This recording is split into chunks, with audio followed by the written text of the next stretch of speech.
My name is John Carter. I wasn't born into wealth, but I was raised in a modest and warm family. My dad worked for a financial company, and my mom devoted herself to taking care of our home. Having my parents around was a great source of strength for me. Every time I saw my family supporting each other, I quietly felt grateful for my life. Influenced by my dad, during high school, I started getting interested in stock trading. Of course, I didn't have much money, so I saved up my part-time job earnings and started with $3,000. Getting into stocks at that age drew some attention from those around me. The world of stocks was a new source of excitement for me, as I had an average grade in both academics and athletics. However, it seemed that my classmate, Mike, didn't take well to my success. I heard that Mike's dad also worked in banking, but unlike my dad, he was with a major, well-known bank. Mike, who grew up privileged, often displayed a confident and condescending attitude. His gaze was always high, and he looked at me with disdain. He became self-satisfied by considering himself elite and looking down on others. So, my getting attention for my stock trading probably didn't sit well with him. This attitude was obvious in conversation with him. One day at lunch break, while I was hanging out with my friends in the schoolyard, Mike approached us. "Hey John, what are you doing here, trying to show off with your little stock investment game again?" When I turned around, he had a smug smile on his face. I responded coolly, without taking the bait. "Nothing much, just talking about a TV show I watched yesterday. Is there a problem with that?" But Mike wasn't satisfied with my calm demeanor and threw more insulting words at me. "You're a liar. I could hear it from afar. Why are you interested in stocks at your age? Focus on more realistic things instead." His words dripped with condescension. His such attitude was an everyday occurrence for me. He seemed to assert his presence by imposing his views and provoking others. I kept my composure, not responding to his provocations. I thought it foolish to waste energy on someone like him. Perhaps that's why Mike persistently bothered me. "What do you mean by realistic things?" I asked without taking the bait. "Well, something that clearly shows human excellence. Let's have a score duel on the next test." "I don't mind. But what will you do if you lose?" "There's no way I could lose to you. But if I lose, I'll do anything you want," he said confidently. The score duel ended in a sweeping victory for Mike. After all, Mike spent most of his after-school hours with tutors and studying while I was engrossed in stocks and hanging out with my friends. Mike boastfully spoke of his victory, but to be honest, it didn't really matter to me, so I just gave him some words of praise and went back to chatting with my friends. Mike often boasted about what he had, showing off expensive shoes and the latest gadgets to assert his superiority. By then, however, I had earned enough from stocks to afford those things any time. So, his attitude felt merely empty to me. I tried to keep my distance from the troublesome Mike as much as possible. However, he resisted this distancing, becoming even more persistent in bothering me and those around me. His provocations and boasting escalated, and I began to feel uncomfortable in his presence. So, when graduation came, while it was sad to part ways with friends, the joy of finally getting away from Mike was greater. After high school, I went to college to study economics. I didn't know what job I would end up with, but I intended to stay involved with investments in some form, so I looked forward to deepening my knowledge. As expected, my college economics classes significantly broadened my perspective as an investor. Learning the basics of macroeconomics and microeconomics and understanding the effects of various factors on markets and businesses allowed me to make more accurate investment decisions. Additionally, taking specialized classes in finance and investment theory, I learned about the importance of risk management and asset allocation. For someone like me, who generally favored aggressive investments, the concept of risk hedging was an eye-opener. Through studying past financial market trends and investor behaviors, I acquired methods for analyzing market characteristics and fluctuating factors. This knowledge and skill set proved to be very useful in my stock investment endeavors. During my college years, I joined an investment club to deepen my discussions and exchange information about investments. For me, the attraction of this college was to have such a unique club. In conversations with these members, we passionately, and sometimes humorously, discussed stock market trends and investment strategies every day. Recently, I've been using technical analysis to predict stock market trends. Using moving averages and Bollinger Bands makes it easier to spot trend changes, support lines, and resistance lines. One of the club members would say, and another friend responded, True, technical analysis is useful for grasping market trends, but don't overlook the fundamentals, right? Analyzing a company's financial health, performance, and industry trends to assess the fair value of a stock is crucial. That's why I'm more of a fundamentals guy. Then I would chime in with my opinion. Having such discussions about investments was refreshing and appealing to me. That's probably why the 4 years of college flew by in no time. However, there was one event in my college days that had nothing to do with a college. It was on my 21st birthday. As my 21st birthday approached, I prepared with my family and friends for the day.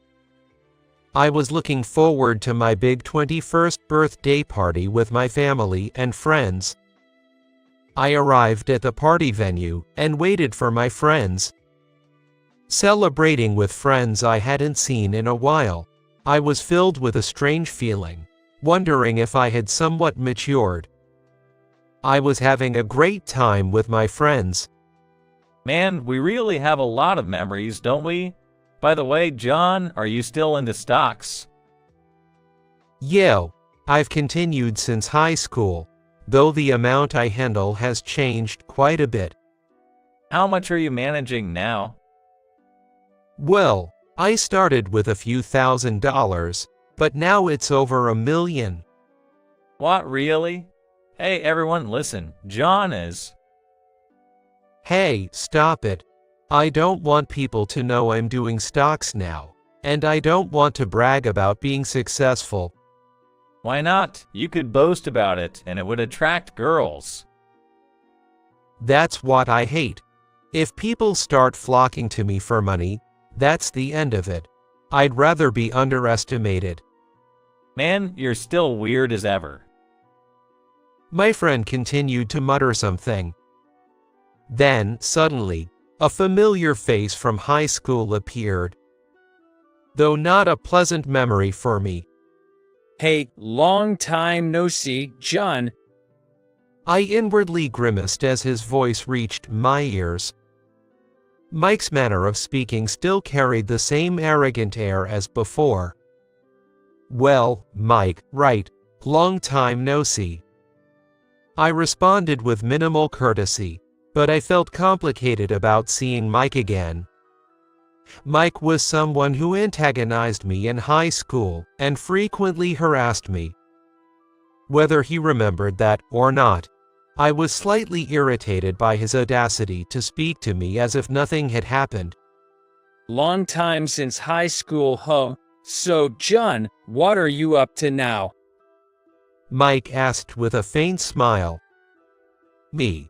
I'm just attending a lower tier college while working part-time. Is that so? You don't make much money anyway, do you? Mike's words were tinged with sarcasm, but I answered calmly. Yeah, it's just pocket money. So, what have you been up to since graduating high school? I wasn't really interested, but now that I'm officially an adult, I felt obliged to exchange pleasantries. Me? I'm a leader in the tennis club. Met my girlfriend there, so yeah, things are going smoothly. How about you, John? Got a girlfriend? Oh, maybe I shouldn't have asked. As you'd expect, I don't have one. It's hard to find a woman who wants to be with a guy like me. Though I said that, I've actually dated over 5 people since starting college. Talking about such things to Mike wouldn't benefit me at all. You really are a pitiful guy, huh? I'll introduce you to a girl next time. So, you must be thinking about jobs now, right? What are you planning to do? Well, I don't know. I don't really have anything I want to do, so maybe I'll just be a part-time worker. As if calling out my bluff, a friend next to me glared at me, but I pretended not to notice and looked back at Mike. Aren't you miserable with yourself? If I were you, John, I'd be in despair. Well, I've already got an offer from a major bank, so I only have hope. Wow, that's impressive. I'm really envious.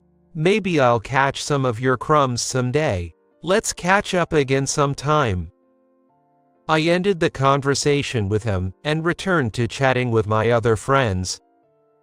Mike still had a smug look on his face, but his ego seemed well satisfied. This reunion with Mike was meaningless to me, and it painfully reminded me that nothing had changed in our relationship. Thus, my 21st birthday party was slightly marred by Mike's presence. Back in college, perhaps due to lingering resentment towards Mike, I immersed myself even more in the world of stocks. My stock investments steadily yielded results. Between classes and club activities, I tracked market trends and sought investment opportunities. As a result, my assets grew steadily. Especially at one point, a significant profit was made due to a surge in the stock price of a particular company, which had developed a new technology and was attracting market attention. I had assessed the potential of this technology and bought shares, which led to a rapid increase in my wealth when the stock price soared. Lately, tech stocks have been doing well. John, have you noticed any companies in particular? A club member asked me. Yeah, recently, fields like artificial intelligence and cloud computing seem to be thriving. Particularly, a startup has developed innovative technology that's making a significant impact on the market. I've actually made a decent profit from it. I shared, and the members listened with keen interest. That's fascinating. So, technological innovation is key to investment. I should have jumped on that earlier. True, but we also need to be cautious of sudden crashes. The members nodded to my words and deepened the discussion. That was how we exchanged information and shared ideas in the club at the time. Before I knew it, by the time of my graduation, my assets had grown to over $4 million. This was a great source of confidence and achievement for me, broadening my prospects for the future. Interestingly, A large portion of that wealth was deposited with the major bank where Mike was employed. The thought of it being Mike's workplace was somewhat bitter, but I continued using it as the funds flow was smoothest with that bank. Eventually, I graduated from college. I considered working at a securities or investment firm, but that would have restricted my personal stock trading. So, I decided not to take a job and live as a full-time trader instead. As an investor, my days were busy, constantly assessing the market and strategizing. Using various trading methods like day trading and swing trading, I continued to accumulate profits and grow my wealth.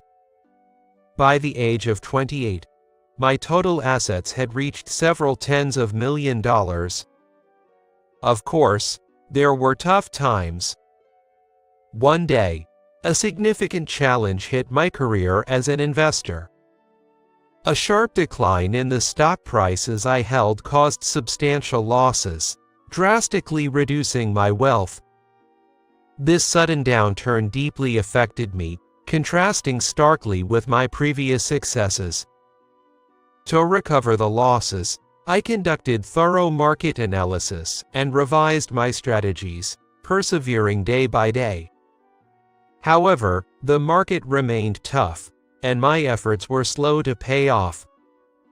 During these difficult times, I battled with anxiety and self-doubt. However, I remained determined to overcome adversity, never giving up and continually moving forward.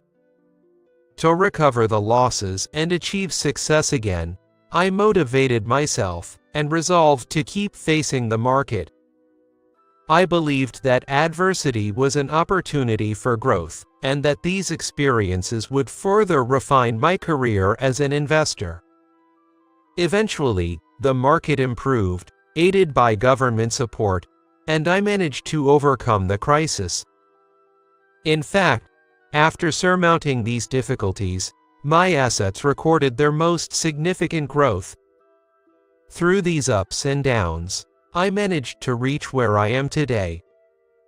During my busy days as a trader, I received a letter.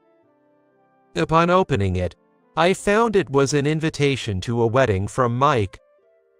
Receiving the wedding invitation stirred complex emotions within me.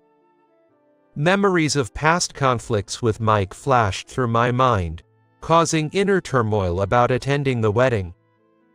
Wondering why he would invite me, I called a high school friend to discuss it. "Hey, I got a wedding invitation from Mike. Did you get one too?" No, I haven't received anything. Maybe he likes you.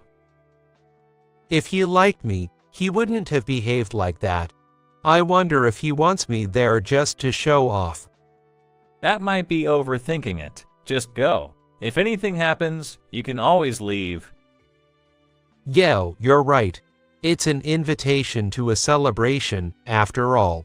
It would be rude to outright reject it. While agreeing with my friend, I continued to harbor uneasy feelings. The fear that my relationship with Mike might reignite gnawed at me. On the wedding day, I felt a mix of anxiety and anticipation as I headed to the venue. Mike might have matured and reflected on his past behavior. But knowing him, significant change seemed unlikely. These mixed feelings of anxiety and expectation swirled within me as I faced the prospect of meeting him again. But my apprehensions proved correct. Mike was as unpleasant as ever. His arrogance and presumptuous words remained unchanged, casting a shadow over my mood. At the round table with high school classmates, none of my friends were present.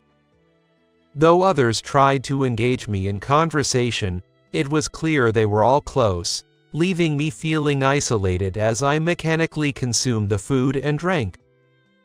During the reception, Mike came to our table to pour drinks and looked down on me with a cold gaze and a smug smile. So, John, you actually came. I was taken aback, considering he was the one who invited me. What do you mean? I thought I was invited by you, Mike. Yeah, I wanted to introduce you to my friends. Friends? Yes, everyone here. Listen, everyone. Mike got the attention of the attendees. Then he spoke in a mean voice. This is John. He used to play big with stock investments in high school. Funny, right? Now he's just a part-time worker. He should have invested in himself instead of stocks. Mike laughed derisively, and his friends hesitantly chuckled in agreement.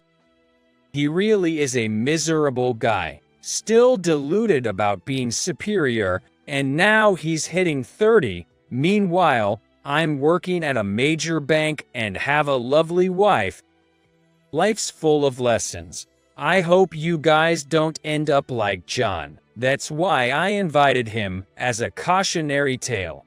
Isn't it good to be useful to others? Mike sneered at me. So, Mike invited me to his wedding to ridicule me in front of his friends. His words deeply hurt me, and my discomfort intensified. My anger enveloped me, and I wanted to shout and leave immediately. But considering Mike was the day's focus and the ceremony was supported by many people, I refrained from reacting impulsively and maintained composure. And I smiled back at Mike's disgusting attitude and decided to patiently endure the moment. However, my composed attitude seemed to irritate him even more, and he stayed at my table, continuing his taunts. Bet you've never had champagne like this, right? Might not even suit your taste, so don't gulp it down. It's unseemly. Did you rush your meal? Your plate is empty already. Don't be so desperate just because you're not used to good food. Want me to share mine? While enduring Mike's taunts, no one here is at your level, so you must be bored without anyone to talk to, right? Why not pick a gift then? Oh, but don't take someone else's, one per person, okay. I harbored a quiet anger inside but maintained a calm exterior. I didn't react to his insulting words, focusing on controlling my emotions around the other guests. Man, you're not fun at all, not reacting to anything. All right, I'm tired of teasing you. I've got your gift money anyway. You can go home now. It's troublesome having a poor person around. I had reached my limit. Unable to bear any more, I was about to leave, feeling that my presence was benefiting no one. Just then, a man approached and spoke to me. Are you John? It was Tom, a bank executive from the bank where I deposited a significant amount of money. I had spoken with him before because of the large amount I managed there. He was knowledgeable about investments and felt like an older friend with whom I enjoyed discussing economic matters. Why is Tom here? Seeing Tom here was not surprising since Mike worked at the bank where I deposited my funds, and Tom was his superior. Hi, Tom. What a surprise to see you here. I didn't expect to meet you at this place. So, Mike is one of your employees, right? Are you attending as his superior? Yes, I am his direct boss. I've been looking after him since he joined, and the woman he's marrying is also our employee. I wouldn't say I'm the matchmaker, but I have a close connection, so I was invited. Do you know John, Tom? Mike, unable to hide his surprise, interrupted our conversation. Know him. We've been acquainted for over 5 years. But Mike, I didn't realize you knew John. I don't think you ever had the opportunity to deal with John at the bank. Mike seemed puzzled by the mention of deal with John at the bank. Deal with John. We're not acquaintances from work. Actually, we were high school classmates. It's embarrassing to see someone of his age as a part-time worker. But why would Tom know someone like John? Upon hearing Mike's words, Tom's expression turned stern. Tom then asked Mike with a slightly stronger tone of voice, John is part-time worker. What are you talking about? And calling it embarrassing. What's with your attitude? Deep wrinkles formed between Tom's brows. Under Tom's sharp gaze, Mike seemed flustered. It's just, he used to pretend to be an investor in high school, but now he's just a part-time worker. Isn't that pathetic? I don't understand what you're saying. John is currently engaged in stock investments. He's one of our bank's premium clients, having deposited a significant amount with us. The exact amount is confidential, but if John were to withdraw his deposit now, it would affect our bank's cash flow significantly. Do you understand that, Mike? Hearing this, Mike's eyes widened, and he stammered a response. That can't be true, because... At this point, it became difficult to keep hiding the truth. I preferred not to make my wealth public, but to resolve the situation, it seemed necessary. Moreover, reaching my limit of patience, I thought it was time to teach Mike a lesson. Sorry, Mike, but it's true. I've always said I was a part-time worker, but that was a lie. I'm actually a full-time investor, doing quite well. I've even been interviewed for magazines as an investment professional. Haven't you seen it? Are you kidding me? You're pulling a prank to surprise me, right? Wow, you got me. Mike looked at Tom with a tight smile. But Tom's expression only grew sterner. It's not a prank. I didn't want to boast, but I guess I have to show you. Want to see the amount I manage and how much I've deposited in your bank? I pulled out my smartphone, opened the app, and showed Mike my account balances. Upon seeing the amount, Mike's eyes widened, and he began to tremble. His complexion grew increasingly pale, creating a striking contrast with the tuxedo he was wearing. What? How is this possible? It seems you've misunderstood something till now, Mike. John is far more successful than you think. But even so, your behavior towards him has been unacceptable. Have you done anything else rude? Faced with the question, Mike likely reflected on his past treatment of me. He muttered incoherently, struggling to find the right words. It appears you did. Do you understand now how accomplished John is as an investor and how embarrassing your conduct has been? Mike replied in a fading voice. Yes. Then you should apologize right away, Mike. Otherwise, both you and our bank might suffer. Mike took those strong words from Tom and apologized to me.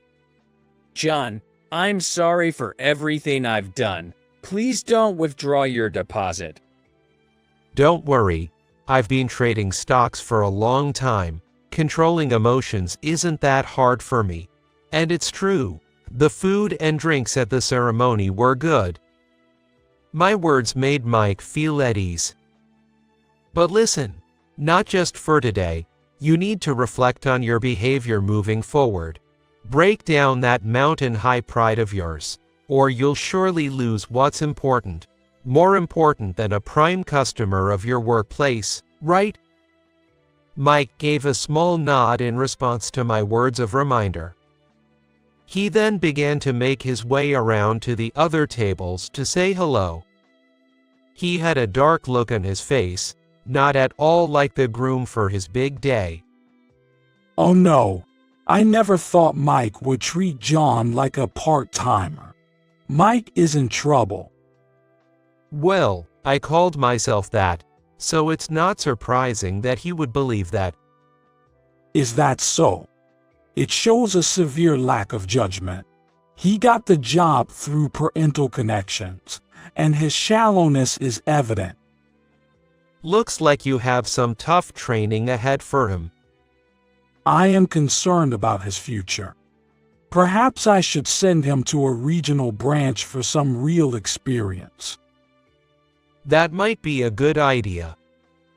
I agreed, and we shared a laugh. Over drinks, we talked about the recent economic situation and the future of growing companies in the United States. I realized again that engaging with people through the investment topic suits me best. I was reminded of that. I declined the invitation to the after-party, opting to catch a taxi home. The night view on the way home from the wedding brought a quiet calm to my heart. The view from the car window was like a reflection of my inner self. It was true that the various emotions I had experienced during my reunion with Mike had shaken me to the core. Amid the flickering city lights and quietly shining stars, I found myself pondering my life. I realized that I was now 28 years old. It was the age at which my classmates were getting married. Since my college days until now, it's not that I haven't had relationships with women. I've had my fair share of dating and romantic experiences, at least I believe so. Yet my heart has always been dominated by stock investing. It was more selfish than any woman I had ever met, and I was unable to read its feelings. However, I was crazy about such a stock, who smiled kindly at me as much as I faced it. Meanwhile, my parents have aged. My dad, who used to talk about stocks with me all the time, nowadays is always talking about how much he wants to see his grandchildren. Considering this, I realized that thinking about my marriage and children is something I should do. However, first things first, I need to find a girlfriend. The journey ahead seems long. I thought to myself, and laughed a little. The quiet of the night outside the taxi warmly enveloped my heart. With such expectations for the future, and a little bit of anxiety mixed in, I made up my mind to walk down the road to that future.